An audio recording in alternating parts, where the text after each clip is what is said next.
Hey guys, today we are going to be taking a look at all of the games from, not all of the games, we're going to be taking a look at most of the games from the Vasacast Invitational, which is an online tournament featuring like a million foreign hopes and a bunch of Korean pros.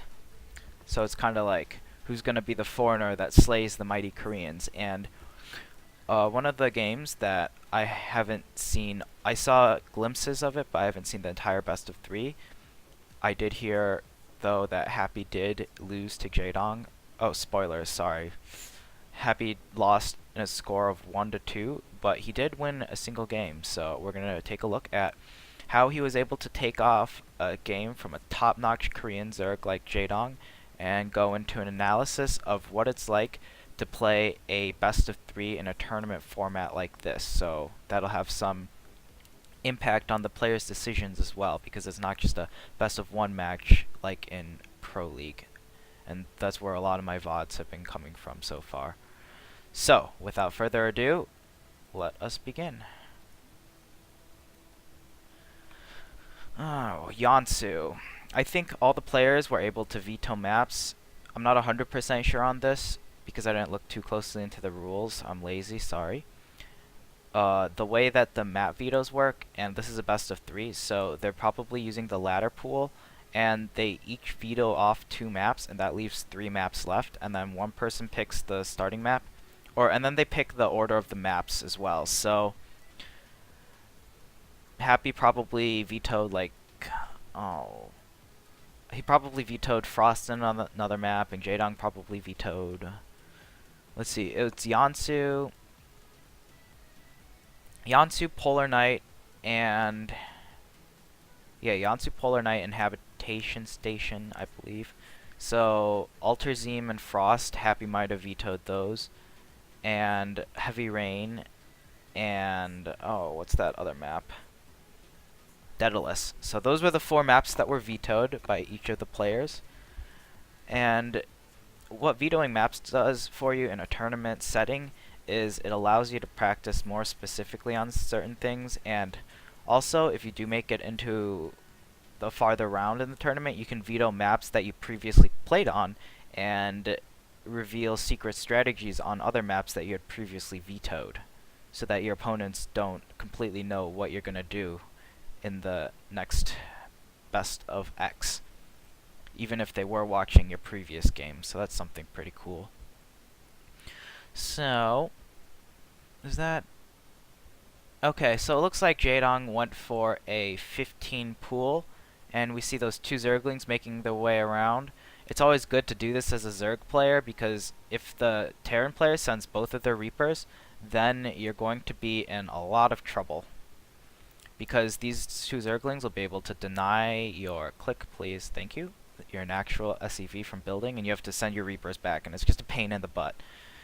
Now, one of the reasons why Jaedong opted for a hatch or a pool first build is because of the annoyance of 3 Reapers, and Yansu is a great map for Reapers. There's a bunch of areas to jump in and out of.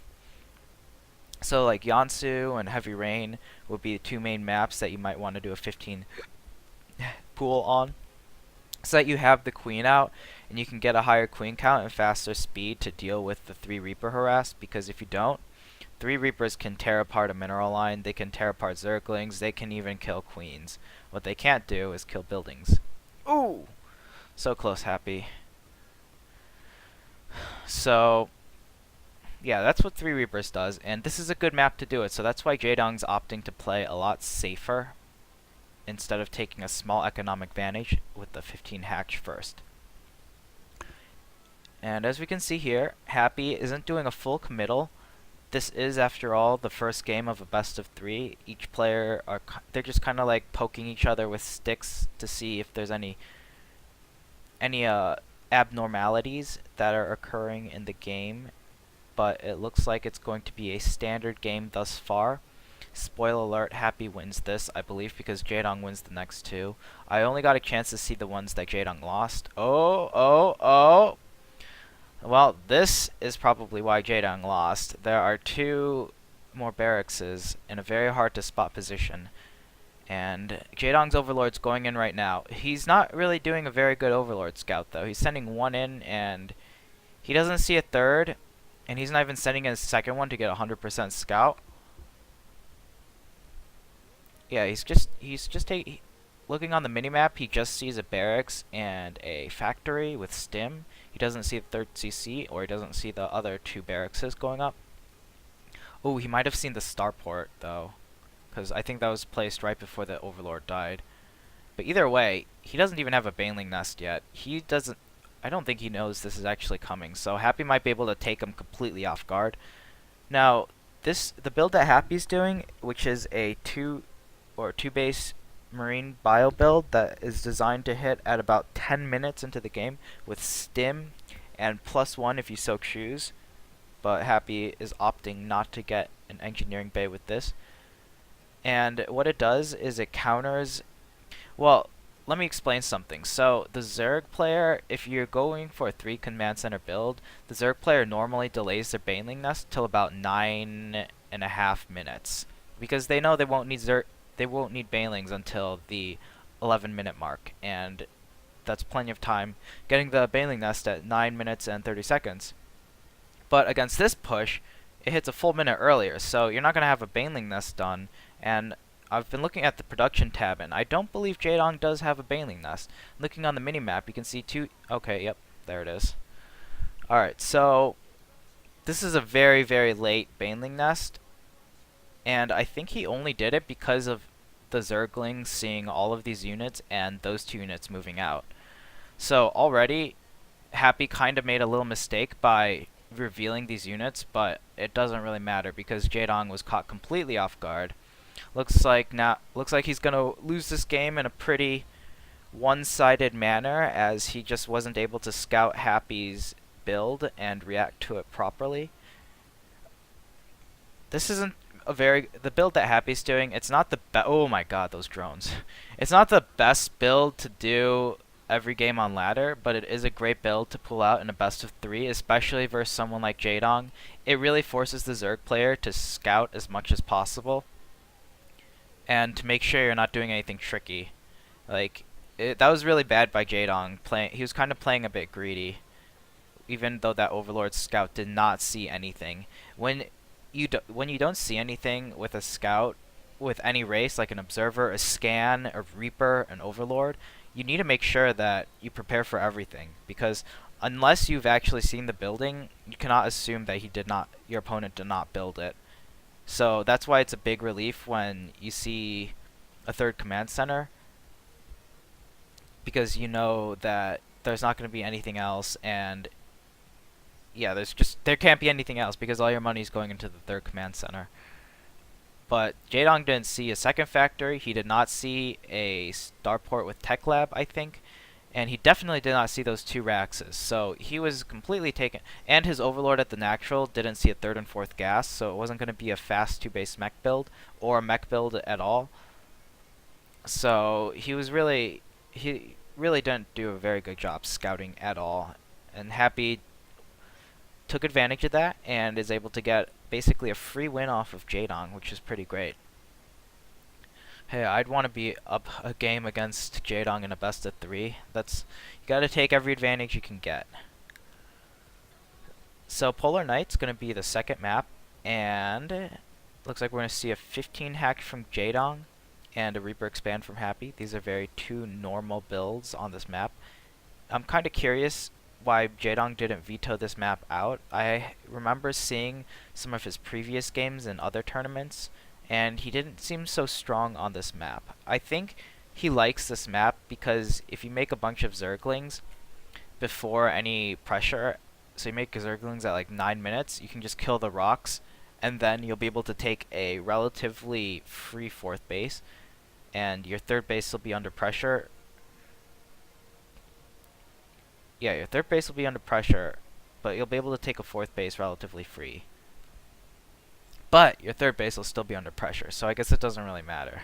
The fourth base isn't a good location, but you're trading it off for the fact that the Terran is going to parade push to the third base. So it's not really that much better. Except it's very, very difficult if you're going to be a player that drops and tries to pull the Zerg out of position with drops. Taking that 4th base where the rocks are is a great base for drop defense, because it's nigh impossible to drop there without being scouted or shut down. Looks like Happy's going to go for a very, very normal build again. He builds a 2nd depot, and then he builds the command center. This is the safest way to Reaper expand. Some players like to skip the 2nd depot and get the command center out before the 2nd depot, but that leaves you susceptible to early, like a 10 pool or something, where the Zerg circumvents the Reaper scouting path, and by the time the Reaper gets to your main base, you'll have Zerglings in yours, and it's not a great trade-off for the Terran player. So it's generally seen more on 4-player maps where you don't immediately get a scout off, so it's a lot harder to predict, or to not predict, to do a just do a 10 pool. So it's a lot less of a percentage that it's going to happen. I think Happy on this game, I watched a part of it, and it appeared that he was going for a regular build. Now, in a best of 3 setting, it's pretty Happy with his very, very, very easily set off. Anything that bothers him in game will just bother him. He's always very vocal about getting laggers out of the game, so that it doesn't disturb him. Before that, though, I was talking about the best of 3 situation, and Happy is up 1-0, and in the first game he did a somewhat cheesy aggression build off 2 bases that was able to catch Jaedong off guard. This map, it's not so great of a build to do, because it's a lot easier for the 2 overlords to scout the entire base before they die. 4, 3, wow, he lags out. But yeah, so now this is game 2. Happy's gonna just play a standard game. He doesn't really need to play another aggressive game, because that's gonna be fresh in Jaedong's mind. Jaedong's gonna be really, really active about trying to scout and making sure that he doesn't get caught off guard again, because that was just awful by him. If he just scouted it, it would have been a completely different game. So that Overlord, it sees the starport, I think. Oh, okay, well, first of all, Jaedong's scouting a lot faster. Before the first game, he scouted at closer to 7 minutes. This game, he is scouting at 6 minutes. Nope, I'm just kidding. He poked in and then he went out. I'm pretty sure he saw the starport, though. Oh. I really don't want to. I'll do that. I'll do it. It's so hard when you have video compressed into 5 hours. Alright, so the Overlord, if we take a look, it keeps going in, it keeps going in. Okay, so it definitely sees the starport and then backs the hell out. Now, he doesn't know it's going to be Cloak Banshee. He doesn't know that Happy's just going to be making a Viking. This is a very unique build by Happy. It's kind of similar to the Polt build in essence, because of that fast Viking coming out. But we'll see how Happy follows up with this. It looks like he's just going to be getting a stim, and we'll see if he's copying Polt's build, it'll be close. He'll get a 3rd command center closer to 10 minutes. But if he is doing a normal 3 command center build, he'll be adding the command center very shortly. These Hellions, one of the cool things that they're doing is that they're not clearing out the watchtower immediately. They're getting these lings instead. Oh my gosh. I'm going to try not to do that as much as possible. It's like impossible to go back to exactly where you want it to go. Yeah, he's going to lag out. Alright, so these Hellions, I believe they saw these Zerglings very slightly, and then Jaedong ran them away. So these Hellions, instead of clearing out the watchtowers, Happy goes down this path to scout. He saw those lings on the minimap. He must have. I'm like 99% sure he did, and I don't want to waste another 5 minutes going back. So he uses his Hellions to corner those lings and get some free ling kills, rather than take the watchtower and then check for a 3rd base. With this opening especially, Happy isn't particularly prone to... He's not playing a greedy economic build, and okay, he is adding 2 more barracks. So this is a... It's not exactly the Pult build, because Pult is still Well, I honestly don't know what he's doing. I'm pretty sure it's just a build that Happy made up himself, which is pretty cool of him and for us to see something like that.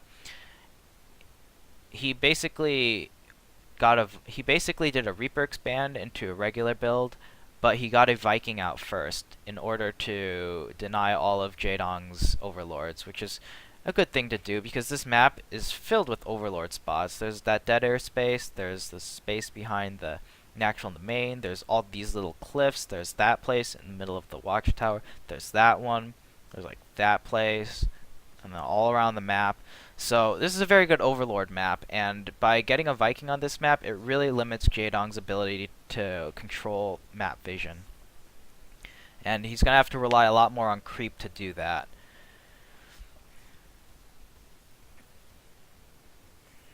Yeah, this is definitely not the Pult build, so I won't bring that up anymore.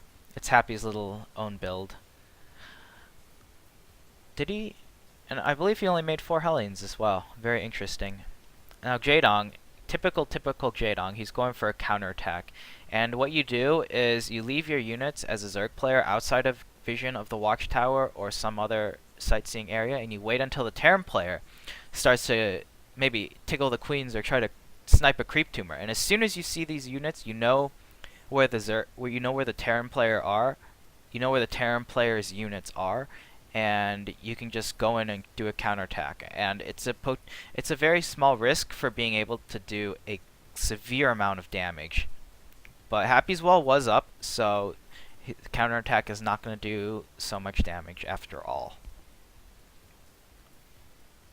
Jaedong is really good at doing these kinds of counterattacks, and some Zergs do it on ladder, but it's not all too common because it really makes you know your timings very well.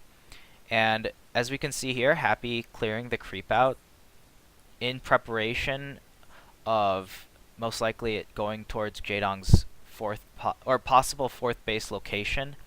And he's also been doing a good job of limiting creep over here as well. But yeah, that scan, it's very important to scan. Or it's very important that you scan, and it's even more important because it tells the viewers who are watching the game exactly what is going, or what is Happy is thinking about. And he was thinking about, if Jaedong took a 4th base here, he doesn't want the creep to be acting as a defensive buffer, so that's why he scanned over here rather than here. And plus the queens are also as a 3rd, so this little patch of creep is relatively undefended as well.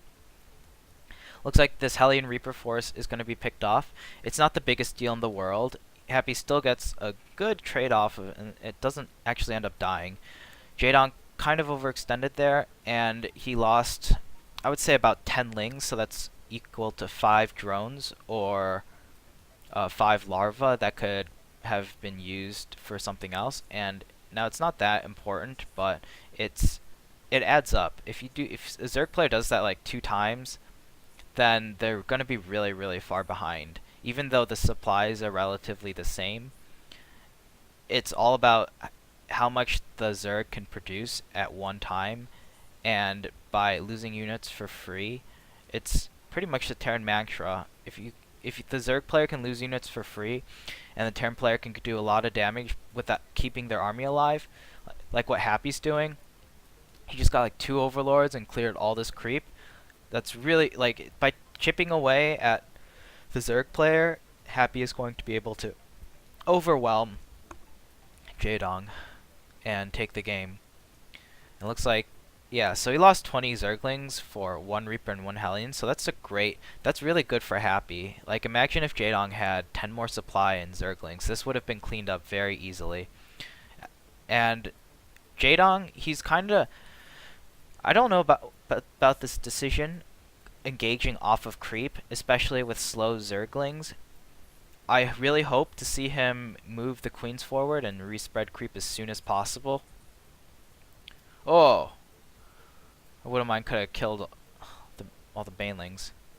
Alright, this shouldn't have gone so well for Jaedong, but I'm going to say that Happy's micro was not top-notch Korean micro there. One of the reasons why foreigners are never as good as Koreans because of their control. It's not that great. And unfortunately the fight was not focused, or the camera was not focused on the fight, but I did see a corner of it out of my eye, and I think I saw what Happy did wrong there. Engaging off of creep, you should always win. Always. Especially versus slow banelings. So he stims once there. I think he overstims as well. So this is good by him. And then he's poking in. And then he's gonna... Is he gonna move back? Yeah, he's gonna move back to the watchtower. There's no point in being over here, after you, especially after you clear all the creep, when you can just retreat to the watchtower, or if you're even holding it, it gives you vision of this whole area. And it's a really safe spot to be on this map. Alright, so looks like Happy was gonna go over here to check for a fourth base. His units kinda got stuck because he was attack moving. That's his first mistake. He was attack moving, and that's why some of his units are starting to attack. Now he sees it. Okay, so I guess it wasn't an overstim. All his units got healed up by the time he stimmed again. So this is a good spot for Happy. He is kind of he's kind of like, I guess Jaedong's just being caught out of position because he's going to be off of creep. So what Happy would ultimately want to do is be able to clear up all these banelings and then possibly Mutalisks or Zerglings. The only thing that's not going for Happy is his 2 Widow Mines placed at the watchtower. They're not going to be able to support his army, so we'll see exactly what happens. And yeah, those Widow Mines don't burrow right away, so Happy is able to have the Widow Mines in the army. Jaedong had a nice little flank over here to force the Hellions or small amounts of units to target fire over here away from the rest of the main army. And now these Marines should be tanking over here, and they should be kiting down this ramp while the Hellions do as much damage as possible to the banelings. So it kind of works. And I think, since Happy has this selected, I think that he targeted the Mutalisks, but he really should have targeted these banelings, because if these banelings died, all of the lings would have died, and then Jaedong would have started losing Mutalisks. But instead, Happy goes for the Mutalisks, and this baneling, or this Widowmine shot that should have killed like 4 banelings, and then you can target down the like 1 to 2 that are left pretty easily, just kills a Mutalisk. And it's a good trade, but it allows these banelings like end up doing a lot of damage. They shouldn't have gotten a single Marine kill, but they end up getting 4. And it... Ooh, very close. And it lets Happy's push be cleaned up. And Jaedong also was doing a counterattack as well. A small little counterattack towards the third base of Happy. Jaedong just knows all these timings in and out so well that he's always looking for counterattacks. So let's look on the minimap. I guess it's just like 1 Zergling going around. And even if it's just 1 Zergling, it's such an annoyance for a Terran player because you need like at least 1 Marine, and why would 1 Marine be over there when all your units are pushing over here? And 1 Zergling certainly isn't enough to warrant a bunker really fast and have 4 Marines in it. It's kind of an over defense. So... Oh, and then here comes the real counterattack. And, oh, I think, yeah, I'm pretty sure they're all Zerglings, and they're getting transferred SCVs. And that's also what makes it difficult to play against someone like Jaedong, because while this is going on, you're being forced to micro your Widow Mines, micro your Hellions, and split your Marines and target fire stuff like Banelings. And Jaedong just makes it a step harder by doing counterattacks to divert your attention. So this counterattack, hopefully Kaldor will click it. Click it, click it, click it, click it. But it does look like it did a lot of damage. Oh, I guess I could have just looked at the workers tab. Oh, but I don't like going... Alright, I'll do it. For the sake of this analysis, I'll do it. Alright, so we'll see exactly how many units he lost to this counterattack. Looks like Jaedong just waypointed across the map and he's going to go like that while this is going on. So it's a lot easier for Jaedong, and it really stretches the multitasking of Happy. So these units are going in. Happy has 58 harvesters. Well, okay then. I guess he didn't really kill anything. He might have gotten a few Marines or something, and then the reinforcements got to clean it up, but unfortunately we will never know unless these replays are released. One of the pities of not having an in-game dedicated observer. It's very hard to cast and observe at the same time because you can miss a lot of stuff on the minimap. Now Jaedong, he's breaking down those rocks. He always loves to take a 4th base over there. So if Happy, and if Happy watched any games of Jaedong playing on this map, then he would realize that Jaedong in fact does always break the rocks down and always takes that 4th base. So now Happy, he's going to do a stage 2 push now that he's stabilized on 3 bases, and this is the build that Maru most notably did against Life on this map, where you make 2 Widow Mines and then you start producing Hellbats ASAP, and you do a parade push across the map. And I really like having the 2 Widow Mines there. Maru obviously did really well with it, but if you can get the 2 Widow Mines over here, right over there with in that choke, and there's no creep, then it's almost impossible for the Zerg to engage uphill and take a cost-effective engagement. And that's what really allows this type of push to be possible. Now one mistake that Happy does make, that's a really, really good find, killing a couple more Overlords. One mistake that Happy does make is we see he's only making Hellbats, and he has plenty of money to start making Thors. And when the Mutalisk count gets past like 20, oh, so good by Jaedong. When the Mutalisk count gets past like 20, like it's getting pretty big right now. Happy's going to need more than just Marines to clean this up. He's going to need either a bunch of good Widowmine shots or Thors, because Thors deal ridiculous amounts of splash damage to air. And that's kind of what the new metagame is shifting towards, now that Widowmines cannot be relied on solely to win the game anymore. This kind of army that Happy has, unfortunately, he kind of overstimmed, and he's not going to be able to push forward until all of his units are healed up. It'd kind of be an advantage going in with yellow health like that. It's like almost not having combat shields. And here we see Jaedong again doing another counterattack characteristically. And he times these out so perfectly that as soon as Happy moves onto the watchtower with his entire army, and Jaedong like sees that because he had vision of the watchtower, he sends a bunch of units into his 3rd and gets ready to do a counterattack. As soon as Happy moves out on the map, as soon as he does that. I believe he makes some into Banelings, and he's going to go for the mineral line again. And one of the good things that Happy has going for him over there at the 3rd is that he does in fact have a kind of a depot wall. The better your SimCity wall over there, the less you'll lose to these kinds of counterattacks. So yeah, that's like if you can wall off that whole area and make the Banelings either hit a supply depot, bunker, or go around to hit the SCVs, then the SCVs live, it's a good trade for you. But otherwise, it's almost always a good trade for the Zerg. Even if you're just forcing mining time, that's a 1/3 of a base, including mules, that are most likely dropped at the freshest base.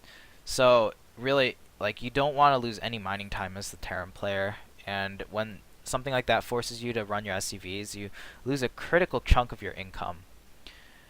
Alright, so I paused it here because we get to see a rear look at the units tab, and so far we see that Happy, he's only made 3 Widow Mines, 2 of which are over here, similar to the Maru versus Life game in the GSL Kodas round of 8. He has 4 medevacs. That's attributed mostly to the fact that he lost 2 of them in that one clunky engagement where the Widow Mines should have hit the Banelings, but instead hit the Mutalisks. And he has 11 Hellbats. He's making them 3 at a time, and he has 11 Hellbats, 55 Marines, and 0 Thors. The 0 Thors part, even though the supply is greatly in Happy's favor, we'll take a look. Let's take a look at Jaedong's supply. He has 26 Banelings, 75 Zerglings, and 19 Mutalisks. So what that tells us is that Happy only has 3 Widow Mines to deal with Splash, and 11 Hellbats to deal with Splash. Now, the 11 Hellbats and the 55 Marines would go great against all of these Zerglings and a few Banelings, but since there's 26 Banelings, there's just way too much for Happy to be able to clean up with just 55 Marines. So even though he's a head-end supply, the army compositions tell us a different story. And even if Happy ends up winning this fight, Jaedong has 19 Mutalisks, and that's almost never gonna die unless the Zerg player is bad and he's directly fighting the Mutalisks against Marines, and he ends up losing like a bunch of Mutalisks. But almost always, you're gonna see the Zerg player keep his Mutalisks alive until the very end, and then tank all the damage that your Marines can possibly have, or that your Marines can possibly deal, and then you lose your army for free, and he still has his Mutalisks. It's the worst feeling in the world. Alright, so this supply depot wall, this is what I'm talking about. So Jaedong can't directly go into here. He had to run this way and go a longer distance. It would be even better if Happy made depots over here, but he doesn't really need to because his army is over here at the third base. But Jaedong still does a decent amount of damage, and that's enough. That's enough to warrant a successful counterattack. Now this looks like a very scary army by Happy.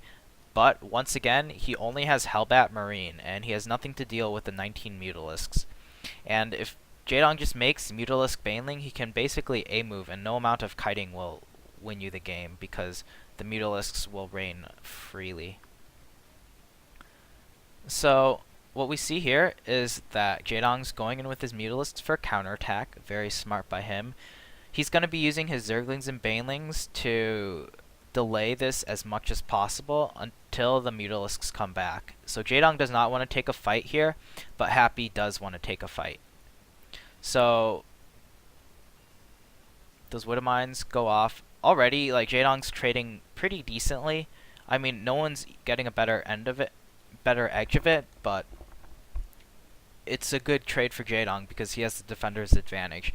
Now, this is another important thing about why Hellbat Marine like that as a unit composition is just kind of bad, because if we look here, we see that Jaedong is going for a flank, and if you go for a flank as a Zerg player and you catch Terran out of position, even off of creep, a flank is what allows a Zerg to win battles off of creep, because they cannot, the Terran player, if you're flanking their army where the Terran player wants to kite his units and split up his Marine army, then he's essentially making your flank even stronger for you. So Happy is going to be caught completely out of position here, and let's take a look at how much this flank is actually going to do. So he doesn't immediately do anything. Happy is still, he's kind of overstimming because we see a lot of Marines are in orange health, and that's a result of having 2 stims on them before the medevacs heal anything up. And the medevacs are all out of energy as well, so that's another tragic flaw to Happy's otherwise solid gameplay. And okay, so looks like Jaedong wanted to fake a flank at first and wait until his reinforcement lings popped out and his Mutalisks were able to fly back. So now, oh my god, this third stim, like, Happy's overstimming pretty much killed all of his Marines before Jaedong's units even hit him. So that's very unfortunate by Happy. Now he's going to get hit by a two-way flank, and all these units, even if they were full health, you'd be either splitting onto creep, which is not good, or you will be fighting to get off of creep, which is going directly into the incoming flank. So Jaedong's flank was just set up very well, and as a result, all of these Banelings, they have no splash damage to worry about. There's no Widow Mines or Marauders or Thors to tank up Baneling shots and thin it out. So as a result, Jaedong's able to crush that army, and he has his entire Mutalisk count left over. So Happy just rolls over and dies now, because he doesn't have anything to deal with these mutas. You always need like a certain amount of Marines to deal with pure mutas, and then another additional set of Marines to be able to deal with all the incoming Zerglings and Banelings. So I would say about 2 reinforcement groups or 2 production rounds worth of units is enough to be able to not die directly to something like this if you do overextend with your army. But Happy had no units back at home, so GG, Jaedong wins, and we're going to move on to game 3. And this map is going to be on Habitation Station, I believe. Yep. And once again, Happy is going for the Reaper Expand. I mean, it's such a good build. Why wouldn't you ever do it? It looks like Jaedong... No, this was a 15 hatch. Yeah. Because his queens are popping out at the same time. Once again, Happy playing very safe. All his Reaper wants to do is to show off his Reaper Micro and scout for gas. He sees some gas. Ideally, he'd like to see speed researching in the spawning pool and to recheck at a later time to check if the Zerg players stop mining gas. This is as good as it's going to get. He's getting speed, so you know that it's not going to be very, very fast Roach play. Although Jaedong can still cancel speed and then throw down a Roach Warren. But it's Jaedong and not NA cheesy ladder, so I doubt it's going to happen. But it is a possibility to be able to do that kind of mind game and really outmaneuver your opponent's planning and preparation into the series. And of course, we know that Happy, he's a good Terran player. He's good enough to recognize when he needs to prepare for a series, especially against someone like Jaedong. You're going to have to bring your A game, and you're going to have to bring some creative and innovative tactics that allow you to exploit Jaedong's standard play and take advantages from that. So this Overlord, Jaedong's doing a much better job at scouting. He sees Tech Lab on the Rex and the Starport, so it can either be a Viking into Stim, like what Happy's build did beforehand, or it can be Cloak Banshee. Those are the two possible options. And this Overlord was able to scout. Oh, excuse me. They'll probably go in again to scout at like 6:30ish or something. It's always not a bad idea to sacrifice one Overlord to confirm the tech. This is kind of bad by Happy. Those Hellions should not have taken that damage. It's not a game ender or anything. It's very minor, but Happy is losing a little bit of minerals to repair those Hellions. Jaedong, he's going for a very, very fast layer, as we see here. This layer is going to hit, or it's going to be done before... No, it started. That's what I want to say. It started before the 2 Evo chambers. So, Jaedong is favoring to rush out Mutalisks on this map, and that's not a bad decision because of this big airspace. It makes the main a lot more susceptible to Mutalisk harassment and Mutalisk counterattacks when you are pushing out on the other side of the map to either the gold base or the 4th base. So it's not a bad decision to rush out Mutalisks, and it also kind of hard counters Cloak Banshees and Hellions because nothing the Terran player has can shoot up against this. Like if Jaedong is able to survive and get Mutalisks out, this automatically ends and he doesn't have to keep making more units. Alright, so this is the most important 5 minutes of this series because it decides how the game is going to, or who's going to be able to take the game-winning advantage here. So this is a pretty intimidating force. Jaedong has no Zerglings out. He only has 3 queens. This should be a very easy game for Happy to win.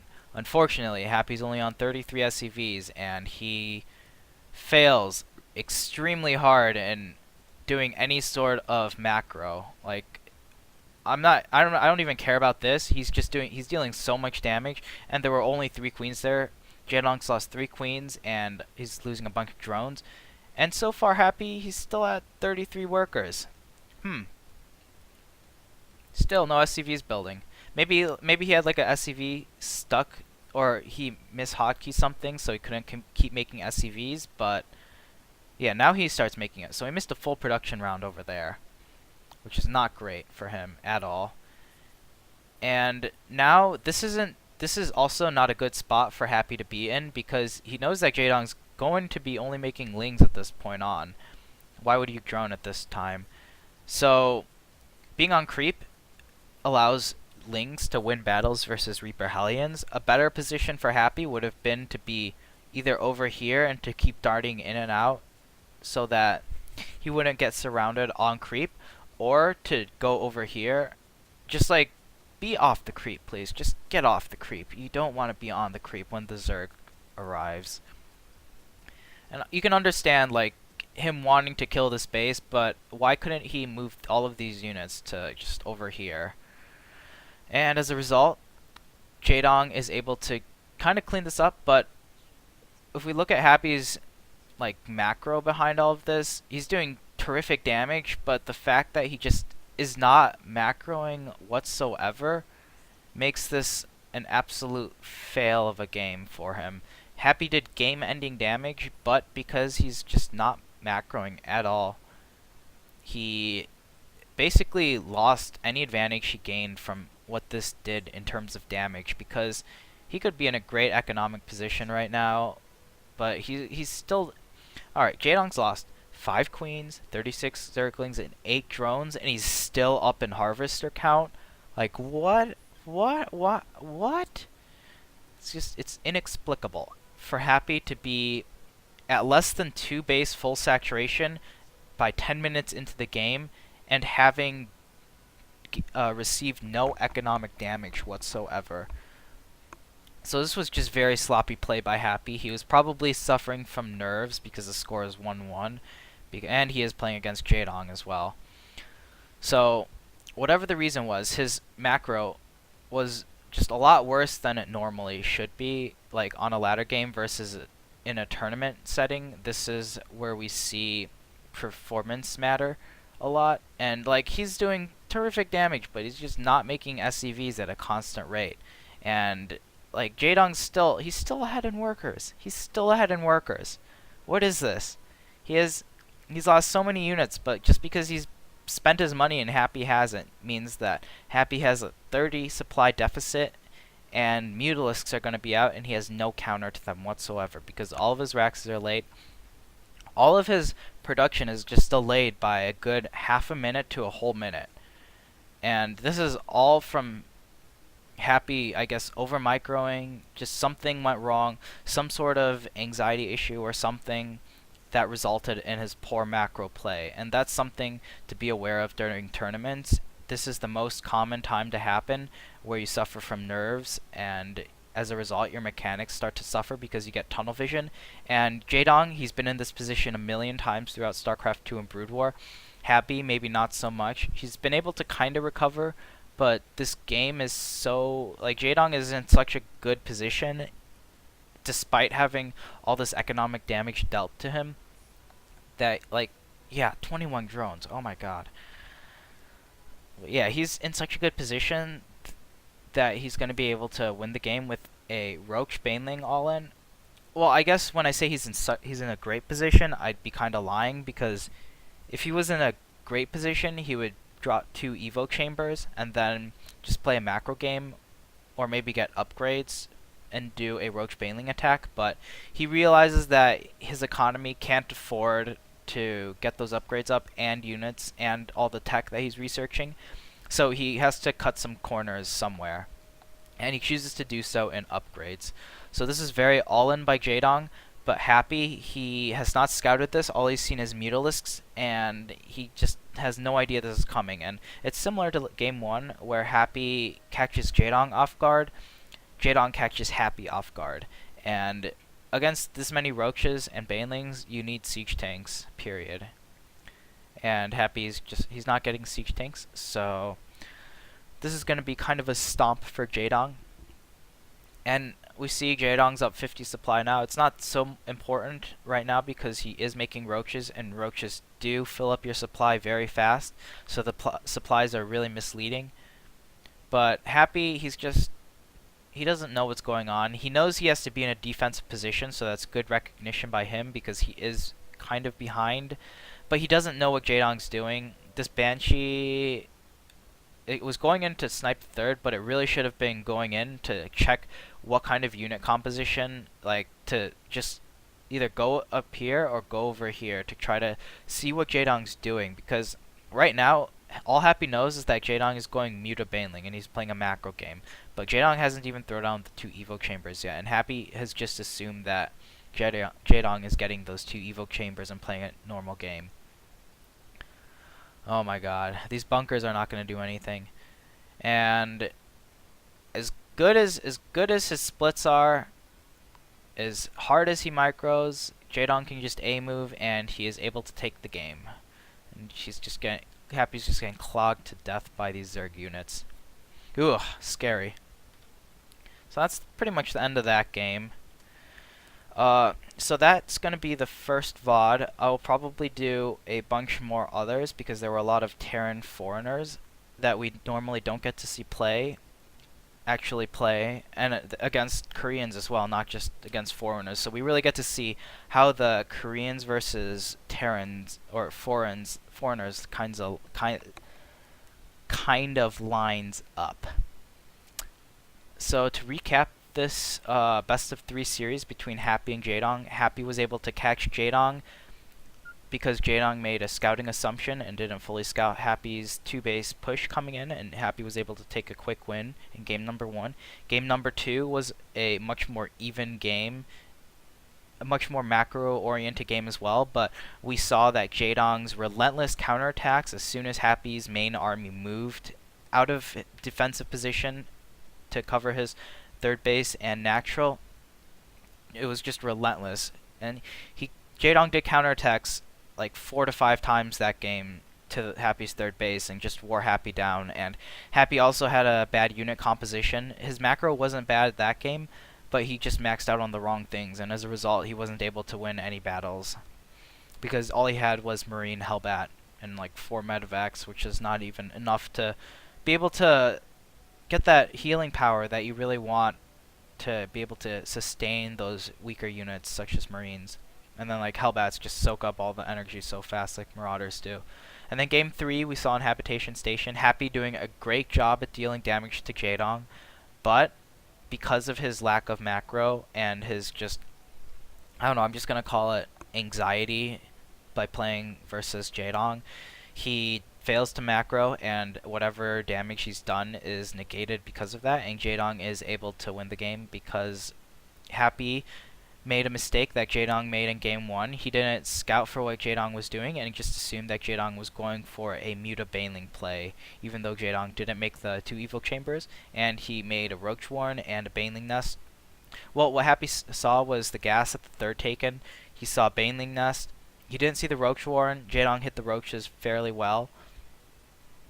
And Happy didn't try to scout for the Evo Chambers as well. And if he did try, then he would recognize, like, all the clues were there so that if he did scout or even scan, like, let's say the natural and he didn't see any 2 Evo Chambers and he just saw a Roach Warren, and then he saw a Baneling Nest with his Cloak Banshee, he would have been able to counter it fine, but he just got completely blindsided by it as a result. Alright, so that pretty much wraps it up for this series at the Terran analysis desk for the Vasacast Invitational, and we'll be going over the next game in the next VOD. So